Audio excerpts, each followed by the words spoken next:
이동형TV 검찰알바2에서 황희석 최고위원은 신한저축은행과 또 윤석열 일가와의 그런 끈끈한 관계에 대해서 중요한 핵심적인 내용들을 이렇게 공개하기도 했고요. 또 제보자 X, 제보공장 채널 다들 아시죠? 그래서 이런 소식들 핵심만 간략하게 전해드릴 예정이고요. 민족정론지 굿모닝 충청, 저도 최근에 후원을 시작했는데 굿모닝 충청에서 거의 유일하게 이 내용을 받아서 보도를 했습니다. 그래서 이런 내용 간략하게 핵심만 전해드릴 예정이고요. 오늘 참자유청년연대 민생경제연구소 안진걸 소장님과 함께 이 박덕흠씨 2차 그 경찰의 고발을 마쳤습니다. 추석을 앞두고 박덕흠씨 얘기 빠질 수가 없죠. 그래서 이런 소식 또 간략하게 전해드릴 예정이고요. 또 윤석열 검찰청장이 그 부동시로 면제를 받았습니다. 면제인데 추미애 장관 아들을 두고 지금 얼토당토하는 얘기를 하고 있어요. 언제부터 군대가 이런 식으로 돌아갔는지 전 모르겠습니다만 여기에 지금 추미애 장관 관련해서 변호인을 하고 있는 현근택 변호사도 저런 주장에 대해서 핵심적인 내용을 반박하기도 했습니다. 아직까지 추미애 장관 아들 물고 뜯는 국민의힘과 윤석열 검찰청장과 이런 사람들이 틀린 이유에 대해서 간략하게 전해드릴 예정이고, 마지막으로 독립유공자 후손 기록사업을 저희가 하는 뉴스타즈, 코로나로 인해서 좀 활동을 뒤로 많이 미룬 상황인데 이 시점에 우리 청년들, 우리 뉴스타즈 멤버들이 해야 할 일은 무엇인가, 이 회의 결과 향후 플랜들 제가 유튜브 커뮤니티에도 남겨놓긴 했지만 간략하게 못 보신 분들을 위해서 전해드리도록 하겠습니다. 하단에 이동형TV 그리고 제보자 X 이 관련된 영상 링크를 제가 고정을 해놓겠습니다. 못 보신 분들은 제 거에서 간략하게 이런 식으로 지금 흘러가는구나 파악만 하시고 더 자세한 내용은 이 채널에 가시면 훨씬 더 중요한 내용들이 앞으로도 또 공개가 될 예정이니까요. 구독, 좋아요 하시고 영상 꼭 시청해 주시길 바랍니다. 대략 이런 내용입니다. 지금 신한저축은행과 윤석열 검찰청장과의 인연인데요. 약 10년 가까이 됐네요. 신한저축은행의 수사가 갑자기 실종이 되는 건데 여기에 또 윤석열의 전담 마크맨으로 추정되는 변호사가 한 명 등장합니다. 이걸 굿모닝 충청 정문영 기자, 이 민족정론지라 불리고 있죠. 여기서만 단독으로 보도를 한 상황이고요. 이 10년 전쯤에 저축은행 비리 어마어마하게 이 문제가 터졌는데 신한저축은행은 대표이사마저도 불기소 처분이 돼버렸습니다. 검찰의 수사가 이뤄졌지만 신한그룹 박순석 회장은 애초에 조사 대상에서부터 빠졌다는 겁니다.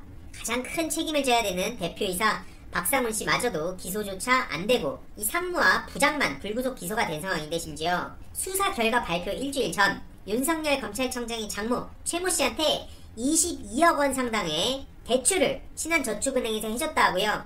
수사 결과 발표 후에 얼마 지나지 않아서 최 씨한테 거액의 위조 잔고증명을 발행했다는 것도 드러났습니다. 이 잔고증명은 법원에서 김건희 씨 측근인 김모 씨가 위조한 걸로 밝혀졌죠. 그런데 신한저축은행 입장에선 이 막대한 피해를 입은 피해자인데도 불구하고 오히려 저런 가해자들한테 아무런 조치를 취하지 않았고요. 심지어 이후에도 도촌동 땅에 대해서 감정가를 부풀리면서 50억 원대의 대출까지 해주는 불법적인 범행을 계속 이어갔습니다. 그 과정에 최 씨는 몇 천만 원에 이르는 작업비까지 쓴 것으로 이렇게 드러났고요. 중요한 건 신한저축은행이 이 합동수사단 설치를 미리 알았던 것으로 보이고 간부 검사 출신인 정관 변호사를 사회이사로 영입했는데 그게 바로 노상균 변호사입니다. 이 과거에 윤석열이 검사 시절 직접 수사했던 사건들을 맡았던 그런 변호사고요. 이에 황희석 최고위원은 윤석열 검사의 전담 수비수라는 미션이 주어진 게 아니었냐는 합리적 의심을 해볼 수 있다고 제기를 하기도 했죠. 게다가 윤석열 검찰청장 임명 전에는 신한저축은행이 김건희가 개최하는 전시회에 후원도 하고 신한그룹 소유의 건물에 이 김건희 회사 감사 김모 씨의 회사 사무실이 위치해 있던 것으로도 드러났습니다. 어마어마하죠. 그래서 이런 모종의 끈끈한 유착 관계가 오래 전부터 형성되어 온 게 아니냐는 의혹이 제기되고 있는 상황이고요.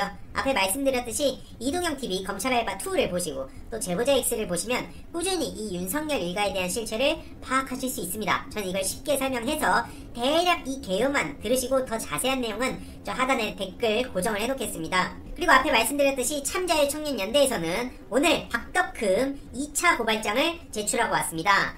권보람 사무처장이 직접 다녀왔고요. 달타령, 이 K보람, 이 새날 청국장 같이 활동하고 있는 이 K보람씨 맞습니다. 안진걸 수장님과 시민연대 함께도 같이 갔죠. 꾸준히 말씀드리지만 참자유청년연대는 앞으로 청년들이 불공정하게 느끼는 정말 분노할 만한 사안에 있어서 적극 목소리를 낼 예정이고요. 뜻에 동참하는 청년들 누구나 같이 함께할 수 있습니다. 같이 공부하고 역사 문제 의식 갖고 직접 현장에서 목소리도 내고 그럴 예정이고요. 이 K보람 유튜브도 많은 구독 부탁드리고요. 다음으로 추미애 장관 아들 지겹습니다. 이제 누구는 제가 몇 주 전부터 지겹다고 했는데 아직까지도 저렇게 물고 뜯고 있는데요. 어쨌든 어제 불기소 처분이 났죠. 근데 참 언론에서는 그것도 마음에 안 드나 봅니다. 부결 수사하고 결국 무혐의, 왜 면죄부 줬나? 이런 식으로 서울경제 신기문 기자가 보도를 했는데 네티즌들 분노했죠. 당연하죠. 면죄부란 단어를 모르냐?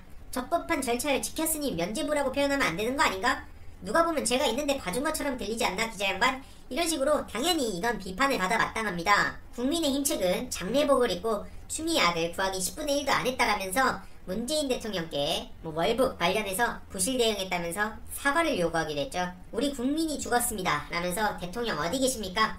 북한에 우리 국민 학살 많은 규탄 긴급의원 총회를 열기도 했는데 추미애 아들 구하려고 국방부가 얼마나 노력했냐면서 해수부 공무원 구하려고 10분의 1 노력이라도 했냐라고 저렇게 비아냥대고 있는데 계속 말씀드리지만 월북하려던 그런 정황 다 드러났고요. 저런 짓 더 이상 안 먹힙니다. 네티즌들 또한 국익을 위해 정책을 세우고 대안을 제시하는 걸 한 번도 못 봤다.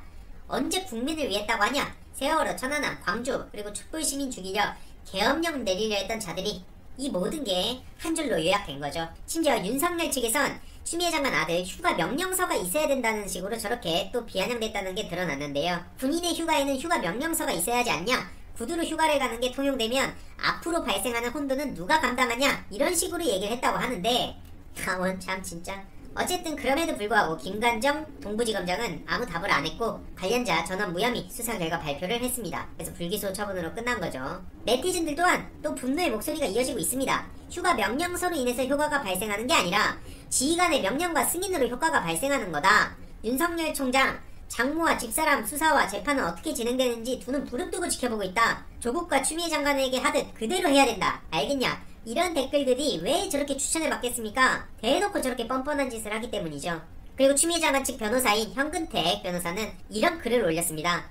대대장, 전 대대원은 10분 내 완전 군장하고 연병장에 집합한다. 실시! 윤희병, 문서로 해주세요. 이게 지금 저들이 주장하는 걸 요약해놓은 겁니다. 이게 말이 되는 겁니까? 명령은 말로 하는 거죠.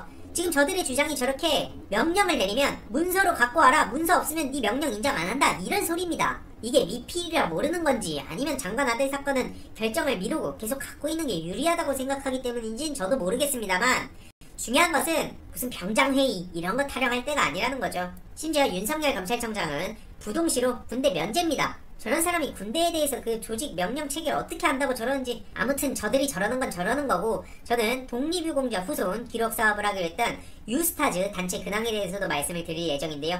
정말 많은 분들이 후원과 관심과 응원을 아끼지 않아 주셨습니다. 아직 이 후원금은 한 푼도 지금 쓰지 않은 상황인데요. 지금 코로나 시기에는 지금 독립유공자 후손분들이 아무래도 고령분들이 많으시다 보니까 코로나 시국으로 피해를 받고 있는 분들, 특히 그 중에서도 독립유공자 후손이나 참전용사 그런 후손분들 혹은 당사자분들이 지금 힘든 상황에 계시면 그분들 우선으로 사연을 받아서 저희가 사비와 이 기부금 일부를 지출을 하려고 예정 중입니다. 청년들 누구나 별처럼 빛나는 존재라는 걸 알리기 위해서 저희가 모였죠. 그래서 최근에 유튜브 커뮤니티에도 글을 올리긴 했지만 기초생활수급자, 코로나로 피해가 막심한 자영업자, 또 열악한 환경에 지내는 청소년, 아이들, 이번 라면 형제 같은 그런 케이스들 보면서 정말 울컥했습니다. 특히 이 중에서도 독립유공자, 참전용사 후손분들 우선으로 좀 지인이나 본인의 제보를 지금 받고 있는 상황이고요. 그래서 저희 내부 회의를 거쳐서 유스타즈 멤버들이 직접 찾아뵙고 작게나마 도움을 드리려고 합니다. 자영업자의 경우 홍보를 하고 또 저희가 받은 기부금과 제 사비를 좀 털어서 이걸 직접 전해드릴 예정이고요. 당연히 당사자가 원치 않으면 비공개로도 전해드릴 예정입니다. 지금 다들 아시겠지만 많은 유튜버들이 혐오, 조롱, 자극적인 콘텐츠, 문재인 정부 비난으로 소위 코인을 타고 있습니다.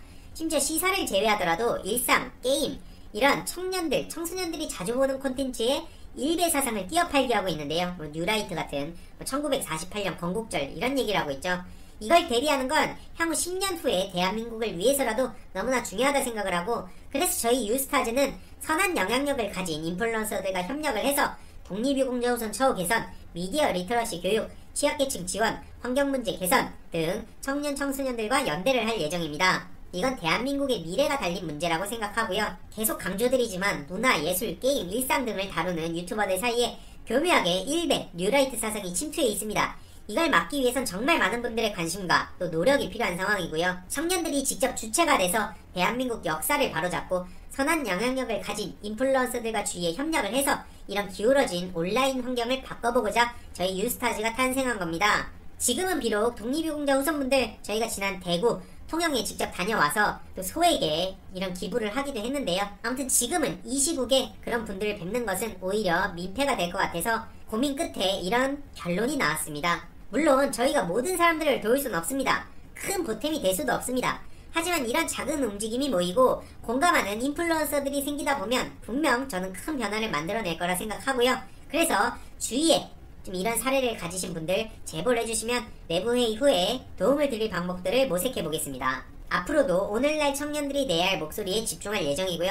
바로 지난 영상에서 말씀드렸듯이 586 꼰대다 이러기 전에 우리 청년들이 생각하는 문제점 그걸 해결하려면 우리들의 목소리를 내야 된다. 저는 이런 식으로 앞으로도 활동할 예정이고요. 그래서 독립유공자 후손 기록, 미디어 리트러시 교육, 취약계층 지원, 환경 관련 문제 개선 이게 지금 제가 생각한 오늘날 우리 청년들이 해결해가야 할